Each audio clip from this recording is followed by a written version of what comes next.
তৃণমূল কংগ্রেসের প্রার্থী ফেস্টুন ছিঁড়ে যাওয়াকে কেন্দ্র করে মারধর। তৃণমূল কংগ্রেসের যাদবপুর লোকসভা কেন্দ্রের প্রার্থী সায়নী ঘোষের ফেস্টুন ছেঁড়াকে কেন্দ্র করে বিজেপি কর্মীকে মারধরের অভিযোগ উঠল তৃণমূলের বিরুদ্ধে। ঘটনাটি ঘটেছে দক্ষিণ 24 পরগনা জেলার বারুইপুর থানার অন্তর্গত কল্যাণপুর গ্রাম পঞ্চায়েতে কল্যাণপুর লাল গেট এলাকায়। রাতে বিজেপির পথসভার পর ফেস্টুন ও পতাকা ছেঁড়াকে কেন্দ্র করে বিজেপির বুথ সভাপতি সহ কর্মীদের মারধরের অভিযোগ উঠল তৃণমূল কংগ্রেসের বিরুদ্ধে। অভিযোগ, বিজেপি করার অপরাধ ও পতাকা ছেঁড়ার মিথ্যে অভিযোগে ওই অঞ্চলের সভাপতি সুশান্ত মণ্ডল ও তৃণমূল কর্মী পিন্টু দাস এই ঘটনায় জড়িত। একজনের চোখের কাছে জখম হয়েছে। আহতদের নাম বুথ সভাপতি তন্ময় মাকাল সহ অশোক মণ্ডল, সুরজ ঘরোই। আজ সকালে বারুইপুর থানায় এসে অভিযোগ জানিয়েছে। তৃণমূলের পক্ষে এই ঘটনা পুরোটাই সাজানো, ঘটনার সঙ্গে তৃণমূলের কোনো সম্পর্ক নেই বিজেপি কর্মীরা। পুলিশ ঘটনার তদন্ত শুরু করেছে।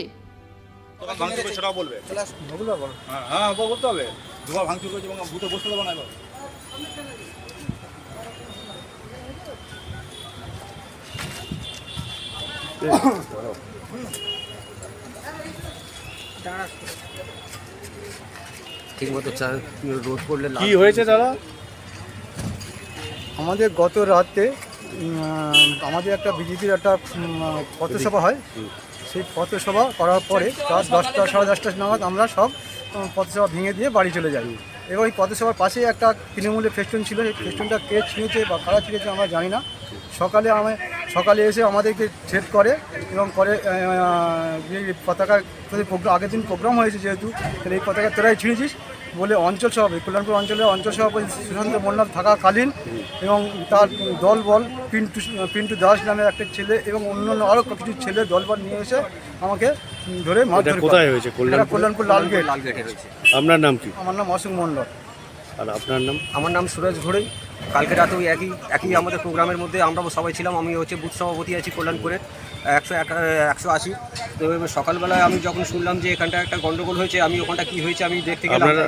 বলছে যখন যে এখানটা এটা হয়েছে, গিয়ে যখন বললাম যে বিশেষ করে যে আমাকে ডাকলো, ওখানটা সুশান্তদা আছে, তার সাথে আছে আমাদের শঙ্করদা আছে, তারপর হচ্ছে মানা হালদার আছে। হ্যাঁ, দিয়ে আমাকে ডাকলো, বলছে কী হয়েছে এখানটা, ব্যাপারটা বল। হ্যাঁ, বলছি যে আমি তো বললাম যে দাদা এই তো আমরা প্রোগ্রাম করেছি। বলছে তোরা কালকে প্রোগ্রাম করেছিস? বলছি হ্যাঁ দাদা কালকে প্রোগ্রাম করেছি, কালকে রাত্রেবেলা আমরা প্রোগ্রাম করেছি। এবার বলছি যে এইখানটা এইগুলি যে ব্যানারটাকে ছেঁড়া হয়েছে, কেন ছেঁড়া হয়েছে? বলছি দাদা কালকে যখন ছিলাম আমরা 10টা সাড়ে 10টা যতক্ষণ আমাদের প্রোগ্রাম চলেছে বা এখানকার যারা লোকাল লোক রয়েছে, আপনারা কি চাইছেন? হ্যাঁ কি চাইছেন?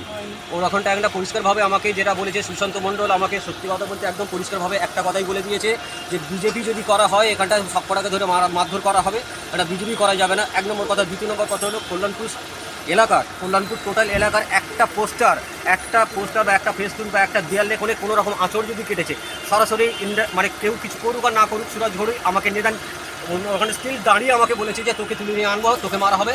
এখন টোটাল সিস্টেমের দায়িত্ব একাই। আপনারা কি চাইছেন এখন? কি চাইছে আমি অত বলতে পারবো না। আমাকে মোটামুটি বলেছে যে কোনো রকম কিছু করতে পারবে না। আমি চাইছি যে আমার কোনো রকম এইরকম যা হচ্ছে আমার আইনি একটা ব্যবস্থা নেওয়া হোক, এদের এগেনস্টে একটা ব্যবস্থা নেওয়া হোক। কারণ এখানটা কে করে যাবে না করে যাবে বা কী করবে না করবে, সরাসরি আমাকে এসে ধরে মারবে, এইরকম আমার রাস্তা থেকেই যেতে পারবো না। ঠিক আছে, যেখানে যাচ্ছি সেখানটা ধরে মারধর করবে। আমার তো যেখান থেকে কন্ডিশনটা হয়েছে বা যে ঘটনা আমাকে মারধর করা হয়েছে, ওখানটা একটা 3 মাথা 4 মাথা মোড়ের মাথায়, ওখান থেকে সবাই বারে বুথ থেকে বিভিন্ন জায়গায় কাজকর্মে যায়। আজকে সকালবেলাও আমরা ওরকমভাবে যাওয়ারও কোনো রকম ছিল, কিন্তু সেই যেতে দিচ্ছে না, সবার আগে ধরে ডেকে মারধর করা হচ্ছে। ঠিক আছে। আমাদের কল্যাণপুর লালগেটে একটা স্ট্রিট কর্নার হয়। সেই স্ট্রিট কর্নারের পর আমরা 10:30 নাগাদ সবাই বাড়ি যে যার মতন চলে যাই। পাশেই টিএমসির একটা ফেস্টুন মারা ছিল। আমরা 10:30 পর্যন্ত যখন মাইক টাইক সব খোলা হয়ে যায় সেই পর্যন্ত আমাদের সব ঠিকঠাক ছিল, কোনো কিছু হয়নি বা ওদের ফেস্টুন ফ্ল্যাগ কিছু হয়নি। সকালবেলা হঠাৎ করে ওরা ফোন করে ডেকে বলছে যে ওদের ফেস্টুন ছেড়ে দেওয়া হয়েছে। আর সত্যি ওদের ফেস্টুনের মধ্যে একটা ছেঁড়া আছে, সেটা দেখায়। কিন্তু আমরা বললাম যে আমরা যতক্ষণ ছিলাম ততক্ষণ আমাদের মধ্যে কিছু এরকম দেখিনি, বা এখানকার লোকাল যারা ছিল তারা ওই রাত 10টা সাড়ে 10টা পর্যন্ত এখানে ছিল, তারাও এরকম কিছু দেখেনি। তারপরে ওরা কোনো কথা শুনেনি, বলছে যে এই ফেস্টুন যেহেতু তোদের এখানে প্রোগ্রাম হয়েছে কালকে, এতদিন যখন ছেড়েনি তারপরে ছেড়েছে, তার মানে তোরাই ছেড়েছে। কজনকে মেরেছে? প্রথম আমাকেই মারে রাস্তাতে, পিন্টু দাস বলে একজন, আর ইয়ে ছিল আমাদের সুশান্ত মণ্ডল, অঞ্চল সভাপতি। উনি অকথ্য ভাষায় গালিগালাজ করেছে এবং ওদেরকে আপনাদের কজন আহত হয়েছে? আমাদের এখন 3 জন আছি। বুথ সভাপতিদের 3 জন। আপনার নাম কি? আমার নাম তন্ময় মাকাল, বুথ সভাপতি।